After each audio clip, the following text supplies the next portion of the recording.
thinking a dolphin diary had come from her father. He had told her many times about the summer he had spent as a boy with his grandparents in Ireland and how he watched dolphins from the shore and kept a diary, which he had shown her.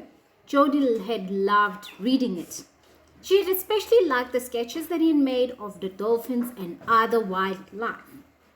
Craig McGrath could have been an artist if he hadn't become a scientist. A school project based on the diary had won the statewide competition, and Craig had gone on to study marine biology in college. Jody had inherited her parents' fascinations with dolphins. To her, there was nothing more interesting on earth than the playful, intelligent, mysterious creatures who belonged to the group of sea mammals called the cetaceans. The chance to travel with her parents and share their research was really a dream come true. Of course, it meant leaving school and her friends, but she would stay in touch with them via the internet, and there would be no escaping schoolwork while they were at the sea. No matter what her little brothers might think, one reason Craig and Gina McGrath had chosen Maddie out of all the graduate students who had applied for the job of their assistant was that she had trained as a school teacher and would be able to make sure that Jody and her brothers didn't fall behind in their studies. But this was the start of summer vacation with more than 2 months of glorious freedom stretching ahead. Jody was getting out of school a little earlier because of Dolphin Universe. Her friends would still be stuck there for another week. She had said goodbye to them today, and they had promised to think of her tomorrow. A soft knock on the door made her jump. The door opened, and Gina McGrath poked her head in. "Oh, sweetheart, you are not still up." Jody smiled ruefully. "I can't sleep." Gina smiled back and came in with her arms outstretched. Jody jumped up and gave her mother a big, warm hug.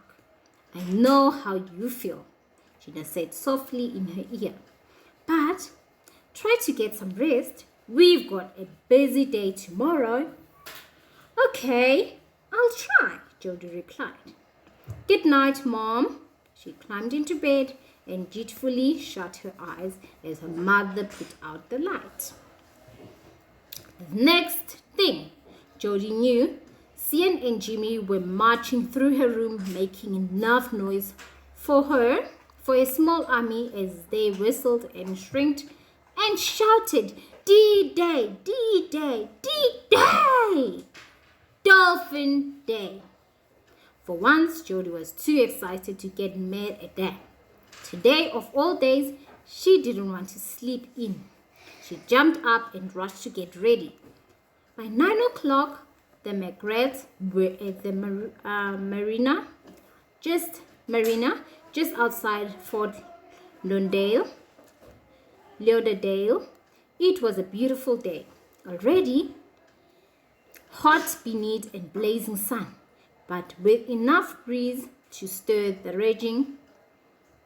Jody loved the familiar clacking sound made by the metal lines knocking against the masts. She hurried along the narrow wooden jetties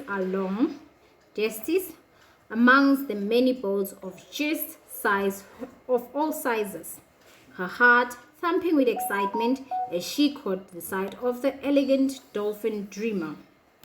She, for some reason, boats are always called she, was a beautiful two-masted schooner.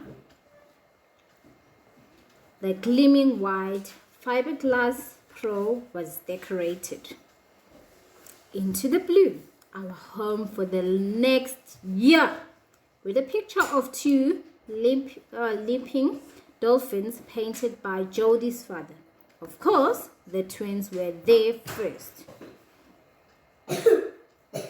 Swarming over the decks with bloodthirst cries, pretending to be pirates.